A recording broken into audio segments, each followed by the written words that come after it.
வணக்கம். உங்கள் கல்பனா ஸ்ரீகாந்த். மிதுன ராசி அன்பர்களுக்கு இந்த ஜூன் 2024 எப்படி இருக்கும் அப்படின்றத நம்ம பார்க்க போகிறோம். முதல்ல கிரக நிலைகளை நீங்கள் தெரிஞ்சுக்கணும். மிதுன ராசி மற்றும் மிதுன லக்ன அன்பர்களுக்கு 4ஆம் வீட்டில் கேது இருக்குது, 9ஆம் வீட்டில் சனி பகவான், 10ல் ராகு, 11ல் செவ்வாய், 12ஆம் வீட்டில் உங்களுடைய ராசிநாதனான புதனும் சூரியனும் சுக்கிரனும் குருவும். அப்புறம் 12ஆம் தேதி சுக்கிரன் வந்து உங்கள் மேலேயே வந்துடுறார். உங்கள் ராசிநாதன் 14ஆம் தேதி மிதுனத்துக்கு வந்துடுறார். 15ஆம் தேதி சூரியனும் வந்துடுறாங்க. அண்ட் 29ஆம் தேதி உங்கள் ராசிநாதன் 2ஆம் வீட்டுக்கு போயிடுறார். இதுதான் இந்த மாதத்தினுடைய கிரக பலன். இதிலிருந்து நீங்கள் தெரிஞ்சுக்க வேண்டியது என்ன அப்படின்னா, நிறைய ப்ளஸ்ஸஸ் இருக்குங்க. அதுவும் பார்த்தீங்கன்னா பேச்சு அப்படின்றத தொழிலாக கொண்டவங்க, ஃபார் எக்ஸாம்பிள் டீச்சராக இருக்கட்டும், ஒரு டியூட்டராக இருக்கட்டும், ஒரு லாயராக இருக்கட்டும், அதாவது பேச்சினால் வன்மை திறன், அதாவது வந்து வலு பெறக்கூடிய யாராக இருந்தாலும், ஒரு ஆக்டர், அவங்களுடைய எக்ஸ்பிரஷன், இது எல்லாமே கலைத்துறையில் இருக்கிறவங்க, இது எல்லாமே பார்த்தீங்கன்னா அவ்வளவு சூப்பராக இருக்குது. ஸோ அவங்களுக்கு எல்லாமே நெக்ஸ்ட் ஸ்டேஜ் லெவலுக்கு போகக்கூடிய ஒரு அற்புதமான ஒரு காலகட்டம். அதுவும் ஜூன் மாதம் சொல்லும்போது டீச்சர்ஸ்க்கெல்லாம் ரொம்ப குதூகலமாக இருக்கும். நியூ ஸ்டூடெண்ட்ஸ் வருவாங்க, அவங்களோடலாம் இன்ட்ராக்ட் பண்ணுவாங்க. அப்படி பண்ணும்போது அவங்களுக்கு அந்த டீச்சருக்கு பார்த்தீங்கன்னா நல்ல மதிப்பு மரியாதை பெருகும். புரியாத ஒரு குழந்தைக்கு கூட இப்போ புரிகிற மாதிரி சொல்லி கொடுக்கக்கூடிய ஒரு தன்மை ஏற்படும். ஏன்னா புதன் அப்படின்றது உங்களுடைய ராசிநாதன். கம்யூனிகேஷன் அப்படின்னு சொல்கிறதே புதன் தான். அது அவ்வளவு அற்புதமாக இருக்குது. பிஸ்னஸ்க்கு வேண்டியதும் புரிய வைக்கலாம் கம்யூனிகேஷன் தான். ஒரு பக்குவமாக ஒரு விஷயத்தை எடுத்து சொன்னால் தான் கஸ்டமர் வந்து கிளியராக வாங்குவாங்க. அதே மாதிரி இப்போ ஒரு ஆர்டர் வருது ஒரு இண்டஸ்ட்ரிக்குன்னு வச்சுக்கோங்களேன், அந்த ஆர்டரை ஃபுல்ஃபில் பண்ணுறதுக்கு ஏற்ற மாதிரி ஆர்டர் கொடுக்குறவங்களுக்கு புரிகிற மாதிரி நம்ம சொல்லணும் இல்லையா? அதெல்லாம் நீங்கள் சொல்லும்போது உங்களுக்கு ஃபார் எக்ஸாம்பிள் 1 டன் கொடுக்கலான்னு நினச்சி ஃபோன் பண்ணியிருப்பாங்க. ஆனால் நீங்கள் கொடுத்த அந்த எக்ஸ்ப்ளனேஷனை வச்சு அது உங்களுக்கு நீங்கள் எதிர்பார்க்காத அளவுக்கு 10 மடங்கு 10 டன் உங்களுக்கு ஆர்டர் கொடுத்துருவாங்க. So that is the communication skill. அதனால தான் அந்த பேச்சுக்கு அவ்வளவு இம்பார்ட்டன்ஸ். ஸோ இது வந்து ஜெயிக்கக்கூடிய காலம். நீங்கள் ப்ரமோஷன், நீங்கள் அப்லிஃப்ட்மெண்ட் அப்படின்றதெல்லாம் வெயிட் பண்ணிட்டு இருந்தீங்கன்னா, குரு அப்படின்றது உங்களுக்கு 12ஆம் வீட்டில் உட்காந்துட்ருக்கு. ஸோ நீங்கள் என்ன பண்ணணும்னா, தானாக கிடைக்கும் அப்படின்றத வெயிட் பண்ணாமல், குருன்றது யார்? உங்களை புரிஞ்சு கொள்ளக்கூடியவங்க எல்லாம் குரு தான். ஸோ உங்களுடைய ப்ரமோஷன் எது வேணுமோ, உங்களுடைய ஸ்கில்ஸை நீங்கள் காமிச்சிட்டிங்கன்னா அப்லிஃப்ட் பண்ணிவிடுவாங்க இல்லையா? ஸோ நீங்கள் வந்து உங்கள் ஹெச்ஆர் கிட்டேயோ அல்லது உங்களுடைய ஓனர்கிட்டேயோ நீங்கள் போய் உங்களுடைய ஸ்கில்ஸை இப்போ போய் பேசி பாருங்கள். ஆட்டோமேட்டிக்காக உங்களுக்கு லீடர்ஷிப் கிடைக்கிறதுக்குண்டான அவசியமும் அற்புதமான ஒரு விஷயங்கள்னால உங்களுக்கு நெக்ஸ்ட் ஸ்டேஜுக்கு போகிறதுக்குண்டான அனைத்து விஷயங்களும் இருக்குது. அப்போ பொருளாதாரம் அப்லிஃப்ட்மெண்ட் ரொம்ப நல்லா இருக்குது, ப்ரமோஷன் ரொம்ப நல்லா இருக்குது. இந்த மாதிரி பல விஷயங்கள் நல்லா இருக்குது. இதில் பார்த்தீங்கன்னா உங்களுக்கு உங்கள் மேலேயே சுக்கிரன் புதன் சூரியன் வந்துடுவாங்க.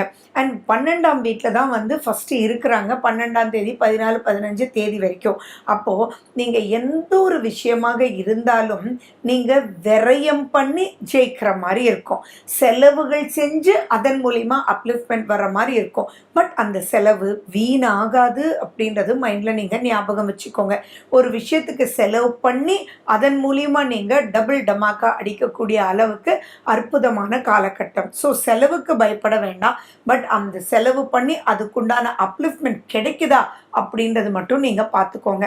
இப்போ உங்களுடைய சுய ஜாதகம் அப்படின்றது ரொம்ப நல்ல திசாபுத்திகள் இருந்து உங்களுடைய பிறப்பில் இருக்கக்கூடிய புத பகவான் உங்களுடைய ராசிநாதன் நல்லா இருந்தார் அப்படின்னா நீங்கள் எதுக்குமே கவலைப்பட வேண்டிய அவசியங்கள் இல்லை.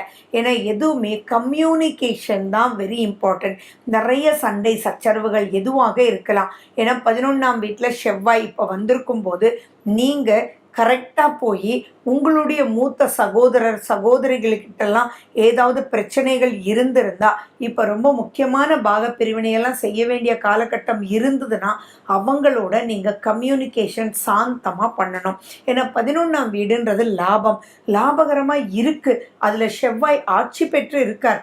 ஆனால் அவர் சனி பகவானால் பார்க்கப்படுறாருன்றதும் ஞாபகம் வச்சுக்கோங்க. 9ஆம் வீட்டில் சனி பகவான் சொல்லும்போது உங்களுக்கு பூர்வ புண்ணிய ஸ்தானத்தில் சனி பகவான், நிறைய சொல்லிட்டேன். 8ஆம் வீட்டு சனி பகவானை விட 9ஆம் வீட்டு சனி பகவான் குட்ன்னு. ஆனால் உங்களுடைய 6ஆம் வீடு யாரு? ருண ரோக சத்ருன்னு சொல்லக்கூடிய விருச்சிக ராசி. அதுக்கு அதிபதி செவ்வாய். அவர் லாபஸ்தானத்தில் இருக்காரு.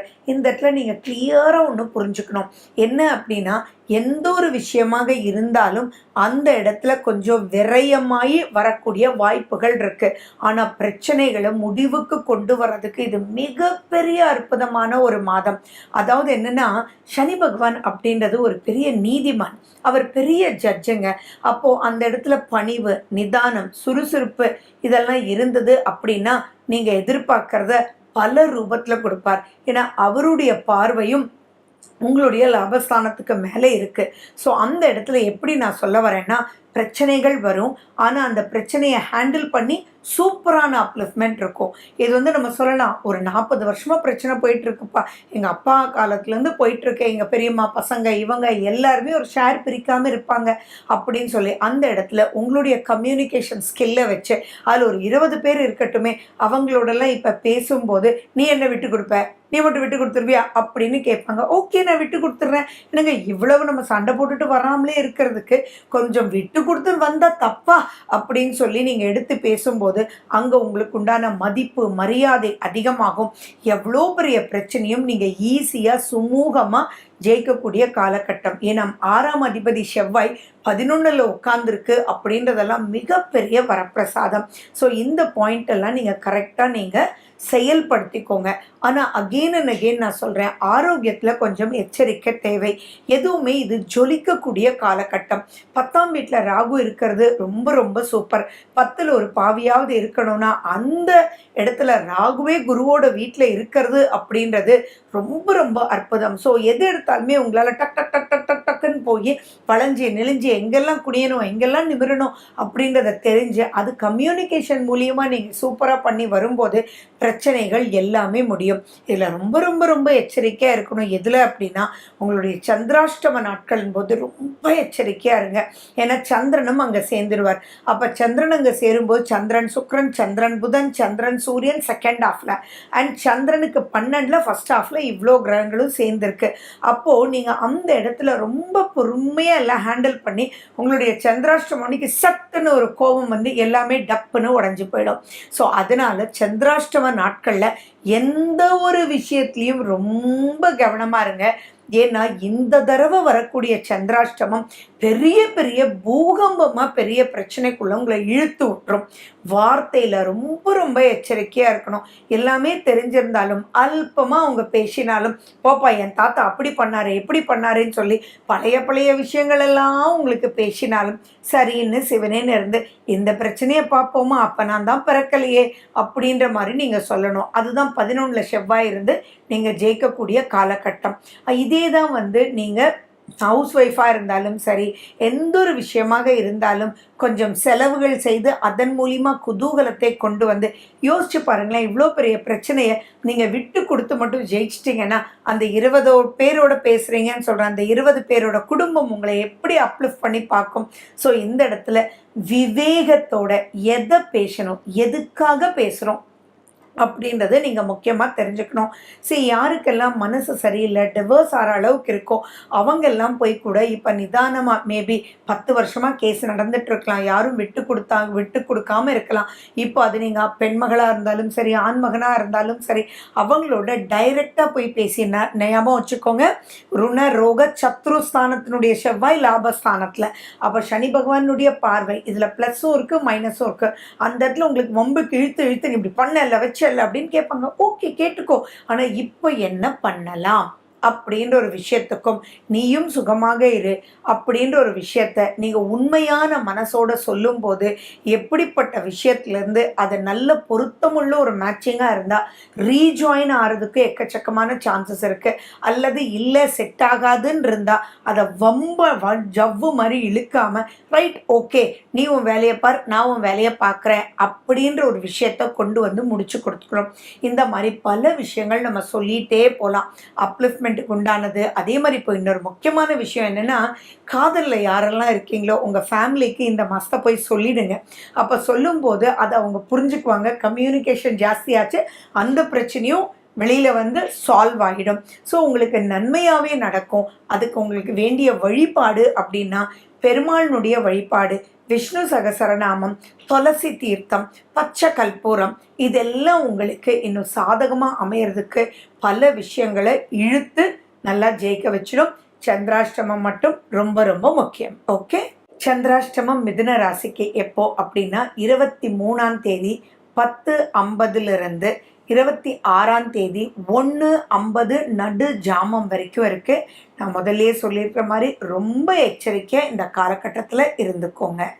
ஜூன் மாதத்தினுடைய விசேஷ நாட்களை பற்றி தான் நம்ம பார்க்க போகிறோம். ஜூன் 2, ஜூன் 18 ஏகாதசி, ஜூன் 3 வாஸ்து நாள். காலையில் 9:05 10:35 வரைக்கும் வாஸ்து நேரம்.